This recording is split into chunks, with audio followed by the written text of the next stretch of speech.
बिस्मिल्लाहिर्रहमानिर्रहीम। अस्सलाम वालेकुम। एडवांस कंप्यूटर आर्किटेक्चर CS 501 बहुत सारी रिक्वेस्ट के बाद बनाया। मैं नहीं बनाता, आप पिछली असाइनमेंट्स भी देख लें।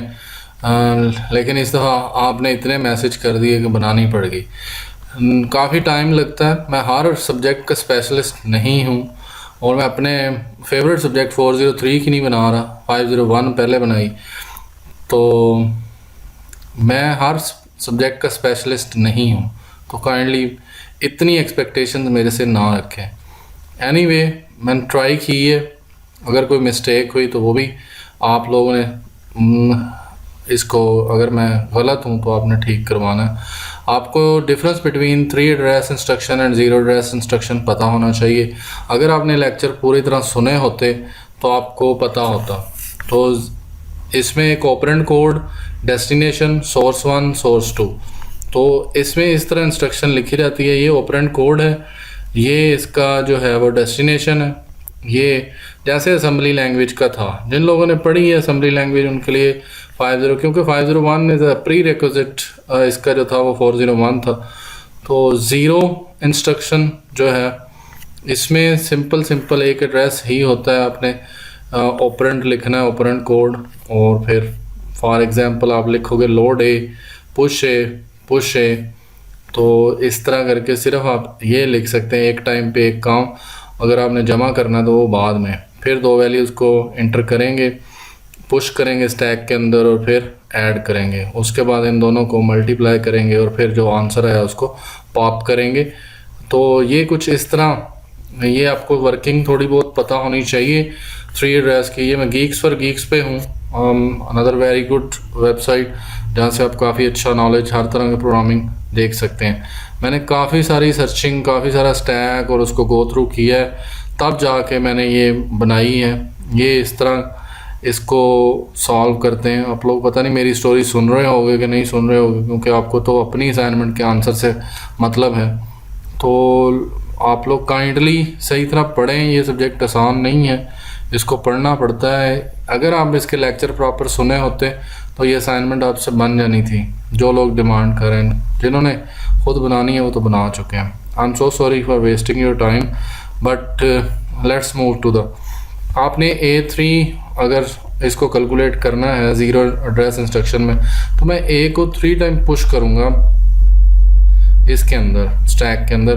पुश ए, क्योंकि क्यूब लेना है तो 3 दफ़ा पुश ए करेंगे। अगर एक दफ़ा करेंगे और उसे मल्टीप्लाई करेंगे तो वो तो सिर्फ 1 ऑपरेंड होगा। तो यहाँ पे 3 पुश करने के बाद ए, तो देन उसको मल्टीप्लाई करेंगे तो वो तीनों को मल्टीप्लाई कर देगा आपस में। तो ये हमारा A क्यूब आ जाएगा। उसके बाद मैं ये 0 एड्रेस का बता रहा हूँ। देन पुश B, क्योंकि हमने B का क्यूब भी लेना है। तो B का क्यूब किस तरह होगा, 3 टाइम पुश करें B को और देन मल्टीप्लाई कर दें, तो तीनों जो हैं वो B आपस में मल्टीप्लाई हो जाएंगे। अब ये तो नहीं हो सकता पुश B मल्टीप्लाई। तो if I am wrong then please correct. तो अगर इस तरह होना है कि पुश B मल्टीप्लाई, तो इस तरह ये 3 दफ़ा पुश करेंगे उसके बाद मल्टीप्लाई होगा। क्योंकि मैंने बहुत सारी इंस्ट्रक्शन देखी हैं, अभी भी मैं लास्ट पे यही देख रहा था कि अर्थमेटिक ऑपरेशन यूजिंग स्टैक क्या होता है। तो यहाँ पे मुझे एक बहुत ही मज़े की मिली थी, जिसके अंदर इंस्ट्रक्शन जिसमें वो 2-3 ऑपरेशन इकट्ठे करवा रहा है। हाँ जी, ये वाले, ये देखें ना, अगर उसने 4 + 7 + 8 करना है तो पहले तीनों को क्या करेगा, पुश करेगा, फिर उसके बाद इनको ऐड कर लेगा। मतलब 4 + 7 + 8, इन तीनों को उसने जमा करना है। तो पहले तीनों को पुश करेगा, उसके बाद उन पे ऑपरेशन करेगा ऐड, देन उसमें पुश 10 करेगा और उसमें से सब्ट्रैक्ट, तो और उसके बाद इनका जो आंसर आएगा उससे मल्टीप्लाई। तो this one very helpful to understand how to take cube, और व्हाट आई थिंक तीनों B इनपुट किए और फिर उनको मल्टीप्लाई। एक से मेरा नहीं ख्याल के होना। देन इनके दरमियान सब्ट्रैक्ट था, तो वो मैंने किया कि दोनों का क्यूब आ गया, और देन दोनों का क्यूब आने के बाद इनके दरमियान क्या था, माइनस था, तो वो सब्ट्रैक्ट कर दिया ये। उसके बाद नेक्स्ट हमने इंस्ट्रक्शन फाइंड आउट करनी थी 3AB। तो मैं पहले पुश करूँगा 3 को, फिर ए को, और देखते हैं क्या करते हैं। पहले पुश किया 3 को, फिर ए को, फिर बी को, तो इन तीनों ने आपस में मल्टीप्लाई होना है। तो पहले तीनों इनपुट किए, फिर ऑपरेटर दिया कि इन तीनों को क्या करना है। अदरवाइज़ पुश 3 मल्टीप्लाई पुश इस तरह होता नहीं है, क्योंकि 2 ऑपरेंड दे के फिर ही हम उसको कहते हैं कि ये काम करो। जब ये तीनों इनपुट किए और तीनों को उसने मल्टीप्लाई कर दिया आपस में, तो उसके बाद फिर क्या करेगा, वो सबट्रैक्ट करेगा, क्योंकि ये इसके बाद यहाँ पे क्या होना है, सबट्रैक्शन होनी है। अब आप ये भी कर सकते हैं कि इन तीनों को जो है वो पहले मल्टीप्लाई कर लें और एंड पे सबट्रैक्शन रख लें, क्योंकि मल्टीप्लाई की जो है वो प्रायोरिटी ज़्यादा होती है। तो अगर मैंने जो सबट्रैक्शन की है यहाँ पे, तो उसको बेशक आप बीच में से निकाल दें और उस सबट्रैक्ट को आप यहाँ पे आके रख लें, सब और सब 2 टाइम वो सब कर देगा। अब ऑल अप टू यू है कि आपने इसको सब को यहाँ रखना है या फिर मतलब 2 टाइम सब एंड पे आके कर सकते हैं, क्योंकि सबट्रैक्शन ऑपरेटर की प्रायोरिटी कम होती है, तो आप इसको नीचे ला के रख सकते हैं। अदरवाइज़ पहले वो वाला जो पहला ऑपरेशन था वो ए क्यूब माइनस बी क्यूब, वो यहाँ पे हल हो गया, फिर उसके बाद 3ab को पुश किया और उनको मल्टीप्लाई किया, जो आंसर आया वो उसमें से सबट्रैक्ट कर दिया। तो सो इट्स सिंपल वन कि ये इस तरह होना है, जो मेरी समझ है। उसके बाद पॉप वाई मतलब जिसके अंदर आंसर गया था तो वो रिज़ल्ट को पॉप कर दे। ये पुश और पॉप स्टैक के थ्रू होता है। तो ये ज़ीरो एड्रेस इंस्ट्रक्शन थी, जिसमें सिर्फ एक ऑपरेंड को ही हमने यूज़ करना। तो इस तरह काम करते हैं ये। आप लोगों को अगर समझ आ गई है तो हम नेक्स्ट पे मूव करते हैं। 3 एड्रेस इंस्ट्रक्शन को कैसे सॉल्व करते हैं। 3 एड्रेस में जो है वो हम नेक्स्ट ये ऑपरेंड कोड होता है, नेक्स्ट ये जो सोर्स है, देन डेस्टिनेशन है, ये डेस्टिनेशन है, ये सोर्स है। तो मैंने ये किया कि ए और ए, इन 2 ए ले लिए, दोनों ए को मल्टीप्लाई किया और एक्स में स्टोर कर लिया। स्टोर करने का मतलब मल्टीप्लाई करवा के एक्स में उसका रिजल्ट आ गया, क्योंकि मल्टीप्लाई करना था, ए और ए को मल्टीप्लाई किया और वो एक्स में, मतलब 2 मल्टीप्लाई बाई 2, तो आंसर 4 एक्स में आ गया। नेक्स्ट लेवल पे हम गए तो हमने क्या किया, तो जो 4 आंसर आया हुआ था उसको मल्टीप्लाई बाई ए की वैल्यू 2 से, 4 मल्टीप्लाई बाई 2 8 जो है उसका आंसर मैंने स्टोर कर लिया जे में। तो मतलब मैंने A3 को हल कर लिया यहाँ पे। तो ये A3 का सोल्यूशन है यहाँ तक। फिर मैंने B के लिए B multiply by B and store into Z, तो ये B का स्केयर आ जाएगा Z में। और नेक्स्ट लेवल पे वो क्या करेगा कि वो B मल्टीप्लाई, जो B का आंसर था फॉर एग्जांपल 3 मल्टीप्लाई बाई 3 9, तो 9 इसमें था, 9 मल्टीप्लाई बाई 3, तो जो नेक्स्ट आंसर आएगा वो मतलब जी में 9 था, 9 मल्टीप्लाई बाई 3, तो वो नेक्स्ट आंसर जो है वो ई में स्टोर कर लेगा। मतलब ये निकल आया हमारा B3।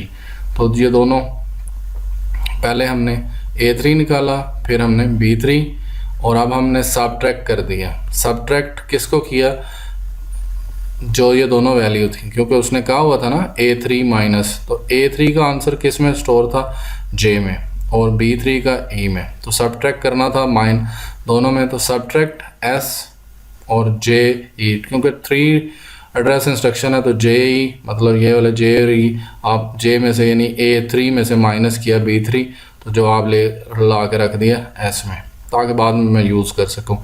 नेक्स्ट मैंने फिर वो आगे 3AB को सॉल्व किया, तो मैंने मल्टीप्लाई किया इसको 3 मल्टीप्लाई बाई A और स्टोर कर लिया N में, मतलब 3A का आंसर जो वो फर्स्ट है वो यहाँ पे ले आए, और then next moving to N multiply by B, तो वो जो B की वैल्यू थी वो इधर मल्टीप्लाई करवाई और वो M में स्टोर कर ली। अब मैंने क्या किया, जो मैंने उन दोनों A क्यूब और B क्यूब का जो आंसर था माइनस करने के बाद वो S में रखा था, तो एंड पे मैंने दोबारा अब क्या करना था कि जो ये 3AB का रिज़ल्ट था इसको मैंने माइनस करवाना था, सबट्रैक्ट करवाना था इक्वेशन के मुताबिक।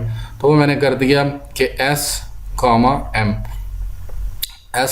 यानी S यहाँ से और m ये 3ab वाला, तो दोनों को माइनस किया तो आंसर y में आ गया। तो यही असल में हमें चाहिए था कि वो रिजल्टेंट वेरिएबल y में इसका जवाब आ जाए। तो 3ab ये दोनों में माइनस होना था, वो बाद में सब्ट्रैक्ट किया मैंने। तो इस तरह ये 3 एड्रेस इंस्ट्रक्शन हल होगी। इतनी ही मेरी समझ है भाई। नेक्स्ट वन, क्वेश्चन नंबर 2 जो है, आइडेंटिफाई द फॉलोइंग SRC जो है वो वैल्यू है, इनके आपने जो है वो कैलकुलेशन करनी है कि ये आपको दिया हुआ है सब R6 R3 R2। तो ये क्या है, ये सब्ट्रैक्ट और ये इसकी टाइप बतानी है या इसका फॉर्मेट बताना है कि ये कौन सी टाइप की इंस्ट्रक्शन है। तो ये डी टाइप की इंस्ट्रक्शन है। अगर आप 501 के हैंडआउट्स खोलें तो उसमें आपको इंस्ट्रक्शन की टाइप बताई हुई हैं कि ये जो अगर ऐड हो या सब्ट्रैक्ट हो तो वो डी टाइप का होता है, नेगेट हो या नॉट हो वो डी टाइप का होता है। तो आपने इसके अंदर हैंडआउट्स में लेक्चर नंबर 2 के अंदर या 3 के अंदर बताया हुआ है इसकी टाइप कौन सी है।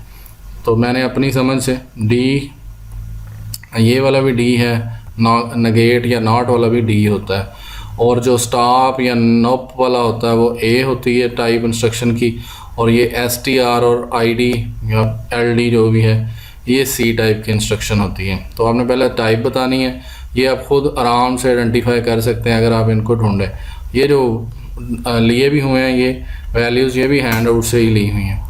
अब जो सब्ट्रैक्ट होता है उसमें ये RA RB RC और C1 C2 C3 कौन सा यूज़ होता है। तो सब्ट्रैक्ट में सीधा सीधा RA RB जो रिजल्टेंट वेरिएबल है वो RA के अंदर रख देते हैं, जो जिन पे ऑपरेशन हुआ है R3 और R2 जो वो यहाँ पे आ जाएंगे। तो इसका मुझे कैसे पता चला, मैंने एक जो है ये फ़ाइल डाउनलोड की जो कि उसकी डिटेल फॉर्मेट बताती है। फॉर एग्ज़ाम्पल पहली कौन सी थी, ऐड थी। तो ऐड में उसने क्या बताया हुआ है कि बाकी सारे अनयूज्ड रहेंगे, RA RB और RC यूज़ होंगे, ऑपरेंड कोड शुरू में आ जाएगा। तो ऐड सब्ट्रैक्ट इनमें क्या होता है कि वो ये वाले यूज़ होते हैं और आखिरी जो C1 वाले हैं वो सारे अनयूटिलाइज। C3 कहाँ पे यूज़ होता है, BR में। नेगेट में जो है वो RA, फिर उसके बाद खाली छोड़ते हैं, फिर RC। तो इधर से मैंने पढ़ा है सारा, उसके बाद यूज़ किया। उसके बाद जो है वो यहाँ पे भी कुछ इंस्ट्रक्शन इनके कॉमन मिल रही थी, जैसे ऐड किया तो वो सब्ट्रैक्ट की थी। तो वो किस तरह लिखते हैं, अगर सब्ट्रैक्ट है तो जो यहाँ पे था वो यहाँ पे आ जाएगा RA में, फिर ये वाला इधर, फिर ये बाकी सारे अनयूज्ड होंगे, इनमें आप डैशेस लगा दीजिएगा। नुप के लिए यानी स्टॉप के लिए आप A टाइप की इंस्ट्रक्शन है और इसको बाकी सबको खाली छोड़ देना। इसके बाद ID R26, तो जिस तरह इसने लिखा हुआ है आप भी ID C टाइप की है पहले रजिस्टर में, बाकी तो खाली, और C1 में जाके वैल्यू लिखनी है। तो ये मैंने तो खैर से मुझे ये इस पे मुझे थोड़ी नज़र पड़ गई, जिसकी वजह से ये थोड़ा और क्लियर हो गया कि ये कैसे लिखना है, ये क्या यूज़ हो रहा है, कौन सा आपने खाली छोड़ना है, और ये SHR SHL के लिए कौन सा होता है, नुप के लिए कौन सी, कि नुप स्टॉप, बाकी शुरू में आपने लिख देना और बाकी सारा खाली जाएगा। तो ये इधर से मुझे काफ़ी समझ आ गई थी कि अच्छा इसको ऐसे लिखना है। बाकी हैंडआउट्स की भी हेल्प ली, उसमें से भी काफ़ी कुछ क्लियर हुआ। इस क्वेश्चन पे मेरी मतलब है कि 10 में से 10 नहीं तो 9 तो लाजमी आने चाहिए, नहीं तो 10 आ जाने चाहिए, कोई इशू नहीं है। लेकिन ऊपर वाले क्वेश्चन में ज़ीरो इंस्ट्रक्शन के साथ थोड़ा बहुत मुझे होगी उलझन के वहाँ कुछ भी मसला बन सकता है, क्योंकि मुझे इतनी अच्छी नहीं ज़ीरो इंस्ट्रक्शन पे मतलब ग्रिप नहीं थी। लेकिन एड्रेस 3 वाली इंस्ट्रक्शन क्लियर है। तो 15 नंबर अगर मैं सेफ साइड रहूँ तो 15 तो कहीं नहीं गए, बाकी 20 भी हो सकते हैं अगर ज़ीरो एड्रेस इंस्ट्रक्शन सही हो जाए। तो ये सारी SC और SHC और ये सारी जिस तरह लिखी हुई हैं आपने इस तरह लिखनी है। मैंने डैशेस नहीं लगाए हुए तो आपने डैशेस लगा देने इसके अंदर, ताकि आप लोगों की ये असाइनमेंट थोड़ी डिफरेंट हो जाए। इसको टेबल को फॉर्मेट कर दें, मतलब थोड़ा डिफरेंट स्टाइल दे दें और फ़ॉन्ट वगैरह चेंज कर लें आप, ओके रहेगा, या सेम टू सेम भी लिख सकते हैं। I think so I clear my point कि जी ये कहाँ कहाँ वैल्यू आनी है। अगर आप कहते तो STR ID मुझे सबका पता है कि ये इसके अंदर ये नेगेट की वैल्यू थी, तो मैंने बताया ना कि पहले रजिस्टर में आएगा, दूसरा खाली छोड़ेंगे, तीसरे में आएगी। इसी तरह SCH में इन दोनों वैल्यू पहले यहाँ पे आएगी और ये C3 में आएगी। ये चीज़ मैं SHC की बता देता हूँ आपको। SHC में क्या होता है कि वो C3 में वैल्यू जाती है। C3 में मैंने भी लिखी हुई है, आप लोग देख सकते हैं कि ये इस तरह मैंने इसको जस्टिफाई किया कि इतनी ज़्यादा डिमांड होने के बाद कि और आने भी व्यू थोड़े से ही हैं, तो all this one is all okay. आप लोग खुश हो जाएं, दुआ करें और शेयर कर दें वीडियो, सब्सक्राइब कर दें। Thank you, thanks for watching.